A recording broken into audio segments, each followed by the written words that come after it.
In this video, we're going to learn how to set borders for HTML elements. We're going to start with the Facebook div, but before we do that, we're going to define a background color for paragraphs so that we can see how everything is laid out. So let's choose a color, a background color for paragraphs. And by using Ctrl-Alt-K, we can use our color picker, and let's go for this color, for instance. Okay, now we can see everything. We can see the contents of the div, and we can see the padding, and now we're going to be defining the border. Okay, so if we start with the Facebook div, basically there are several ways of defining borders. The first one is by using one line where we define everything, both the width, the style, and the color if we want to. So the syntax is border. And now we're going to define the width using one value. Okay. And then we can define the style. So we're going to use a ridge style. And now you can see that the border is already set. We haven't used any color, but by default, this gray color is the one that's used. And usually if you want to choose a color, it's going to be the second parameter that we need to put after the width. And let's pick up a certain color for our border. Let's go for something like this. And now you can see the border with the chosen color. Okay, so that's one way of defining the parameters of borders. Now if you move to the Apple div, so we're going to use another way. First of all, we're going to define the border width using 4 values, and that's if we want to set one different value for each side. So the syntax is border width,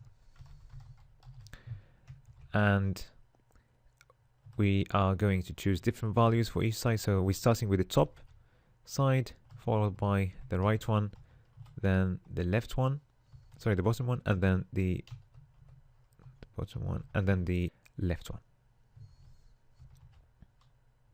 Okay, so we don't see anything yet because we haven't defined any style. Now if we define the border color, we can do exactly the same. So border color, and we can use a different color for each side.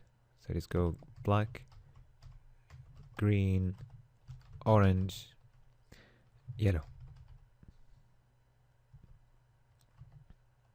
So you can see that we don't see anything yet so far because we haven't defined any style yet. So once we define the style using border style, then we're going to see the border. So let's go for ridge again, and now you can see the border. Okay, and you can see the different colors for and different widths for each side. Okay, now let's move to the Microsoft div, and now we're gonna define the border width using only 2 values. And in this case, the first value is going to define the border for the top and bottom sides, and then the second one is going to define the value for the right and left side. Okay, let's use a border style, and this time let's go for a groove style. Okay, and let's choose a color.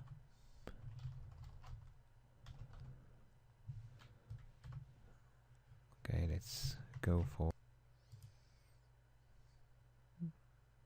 okay, let's pick up a color from here. All right, there is another parameter that we can use, is it's the border radius, and basically the border radius will make the corners curved basically. So if we set it to 10 pixels, for instance, so you can see now that the borders are curved, and the bigger the radius is, the more curved the corners are going to be. So if we set that to 20 pixels, 30 pixels, 40, it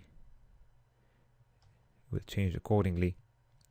Now if we set the height and the width to 100 pixels, for instance, and we increase the border radius, Let's go to 80 pixels, and also if we change the padding and we set it to 10 pixels for all sides, now we start getting a circle. Okay, and if we want the border radius to be, or border width to be the same for all sides, then we can have a more uniform circle. All right, so this is one way of changing a div to a circle. This is it for borders. In the next video, you're going to move to the outlines.